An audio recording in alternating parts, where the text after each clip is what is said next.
साथियों, आज इस आध्यात्मिक चर्चा में हम आपको एक कहानी सुनाने जा रहे हैं। ये कहानी अहंकार से प्रेरित है, अहंकार नहीं करनी चाहिए, इस उद्देश्य से ये कहानी यहाँ पर हम वर्णन करने वाले हैं। ये कहानी है महर्षि वेद व्यास के पुत्र सुखदेव मुनि की। महर्षि वेद व्यास, जैसा कि आप सभी जानते होंगे कि महाभारत की रचयिता उन्हीं को कहा जाता है। उनका एक पुत्र हुए सुखदेव मुनि। वे बहुत ही प्रभावशाली, बहुत ही ज्ञानी थे और साधक प्रवृत्ति के उनका पुत्र थे। और वो अपने जीवन में गुरु धारण नहीं करना चाहते थे, क्योंकि उनको लगता था कि वो ज्ञानी है। लेकिन उसके पिता महर्षि वेद व्यास, वो उनको बार-बार समझाते थे कि पुत्र, अपने जीवन रहते ही कोई योग्य गुरु धारण कर लो और उससे दीक्षा लेकर के अपने जीवन को सफल करो। और यह दीक्षा लेने की संभावनाएँ तुम्हारे जीवन में केवल 14 बार ही है। अगर 14 बार तुम जो है अपने लक्ष्य से, अपने उद्देश्य से च्युत हो जाते हो, तो ये पुनः तुम्हें नहीं मिलने वाले हैं। तो सुखदेव मुनि अपने पिता की आज्ञा मिलने पर वह गुरु की खोज में निकल पड़े। यहाँ पर जब वह गुरु को खोजने के लिए निकले, तो हिंट्स के लिए यहाँ पर महर्षि वेद व्यास जी ने उन्हें राजा जनक उनके पास, उनके राज्य में जाने के लिए कहे। तो सुखदेव मुनि अपने गुरु के खोज में चले हैं और राजा जनक के राज में पहुँच गए। वहाँ पर वह खड़े होकर के ये पता करने लगे कि मेरा योग्य गुरु कौन है, कहाँ मिलेंगे हम कहाँ भटकेंगे।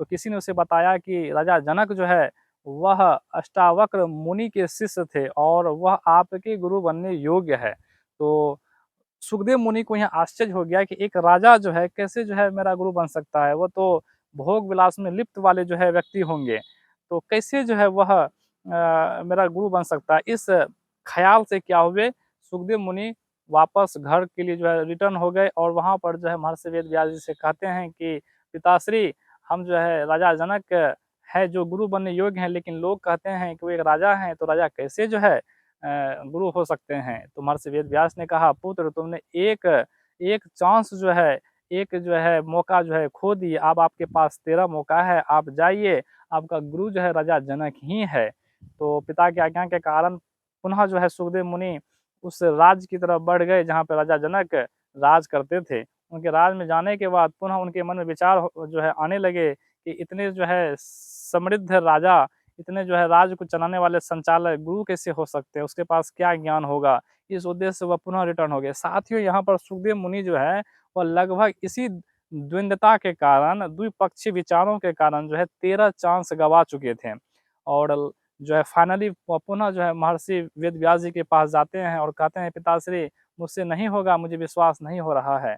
तब महर्षि वेद व्यास जी कहते हैं कि पुत्र, केवल एक चांस बचा है तुम्हारे जीवन में गुरु धारण करने के लिए। इस मौका को तुम बिल्कुल मत गवाओ और मेरी आज्ञा है कि तुम जा करके राजा जनक को अपना गुरु बनाओ। उनके सामने झुक करके जो भी क्रियाएं दे, क्योंकि वह तुमको जान चुके हैं कि तुम उसके राज्य में जाते हो और क्या कहते हैं, दृढ़ता की वजह से रिटर्न हो जाते हो। तो पुनः महर्षि वेद व्यास के आज्ञा के कारण सुखदेव मुनि जाते हैं राजमहल। राजमहल में सिपाही से पूछते हैं कि राजा जनक कहाँ मिलेंगे। तो सिपाही उसको गेट पर ही रोक लेते हैं। राजा जनक के पास ये खबर पहुंचते हैं कि एक साधक आए हैं, अपने को मुनि कहते हैं, वो आपका शिष्य बनना चाहते हैं, आपको गुरु बनाना चाहते हैं। तो राजा जनक कहते हैं कि मैं जानता हूँ कि वह एक दिन जरूर यहाँ पर आते। उन्हें जहाँ पर इस राज्य के सभी कचरे, इस महल के सभी कचरे जहाँ पर फेंका जाता है, उसको उसी ढेर पे खड़ा कर दो। सुखदेव मुनि को पकड़ कर के लेके गए, उसी कचरे के ढेर पे इसे खड़ा कर दिए गए।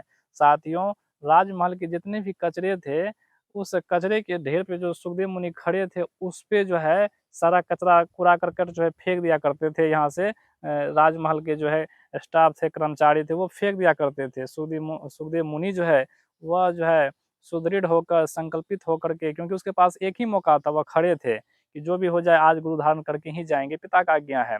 वह हिले डुले नहीं, सारा कचरा इसके सर पे से होकर गुजरते, वो कचरे में बिल्कुल ढक गए। तब राजा जनक शाम संध्या काल में उनको अपने पास बुलाया। संध्या काल में राजमहल में लीलाओं का, मनोरंजन का जो है व्यवस्था किया गया था। काफ़ी सुंदरियाँ जो है वहाँ पर जो है गायन करती, नृत्य करती, इस तरह का जो एक कार्यक्रम का आयोजन किया गया था और ये कार्यक्रम जो है सुखदेव मुनि के लिए ही आयोजन किया गया था। सुखदेव मुनि जो है राजा राजा जनक जी के पास उपस्थित होते हैं और उनके सामने खड़े होकर के कहते हैं कि आपको हमें जो है आपको हम जो है गुरु बनाने के लिए आए हैं, आप हमको शिष्य बना लीजिए और अपने जीवन के जो है सार उपदेश दीजिए। राजा जनक कहते हैं इससे पहले कि मैं तुम्हें शिष्य बनाऊँ, क्या तुम जो है शिष्य बनने के योग्य हो अथवा नहीं, ये तो जान लूँ। और उनके सामने एक परीक्षा रखा, कहा कि राजमहल में जो है कार्यक्रम चल रहा है, काफ़ी सुंदरियाँ जो है यहाँ पर जो नृत्य कर रही हैं, गायन कर रही हैं, लीलाएँ हो रही हैं। आप क्या करें, एक कटोरा आपको हम देते हैं जो दूध से लबालब भरा हुआ है, थोड़ा-सा भी आप अगर हिलेंगे तो उससे जो है दूध नीचे गिर जाएँगे। आपको ये दूध जो है नीचे नहीं गिराना है और आप राजमहल का पूरा दौरा करके, भ्रमण करके मेरे पास आइए और दूध नहीं गिरना चाहिए। अगर आप ऐसा कर लेते हैं तो आप जो है मेरे शिष्य बनने योग्य हो जाएँगे, आप सफल हो जाएँगे, मैं आपको शिष्य बना लूँगा। साथियों ठीक ऐसा ही हुआ। राजा जनक जो है उनके हाथ में दूध से भरा हुआ लबालब जो है बर्तन यानी पात्र दे दिया, कटोरा दे दिया। अब सुखदेव मुनि जो है उसे जो है भ्रमण राजमहल में जो है लेकर के हाथ में इस तरह से घूमने लगे।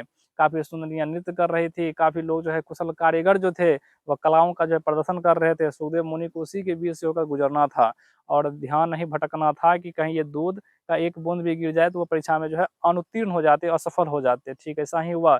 जब वह उस कार्यक्रम से गुज़रे, तो पूरे राजमहल का वह भ्रमण करके सीधा जो है जनक जी के पास आए और परीक्षा में जो है सफल हो गए क्योंकि दूध एक बूँद भी नहीं गिरा। तब राजा जनक ने कहा कि आप शिष्य बनने के बिल्कुल पात्र हैं, योग्य हैं, मैं आपको शिष्य बना लूँगा। लेकिन जब आप इस तरह से जो है पात्र को लेकर के टहल रहे थे, तो इसमें से एक भी बूँद जो है दूध नहीं गिरा, इसका मतलब है आप योग्य हैं, लेकिन इस संसार से डरे हुए हैं।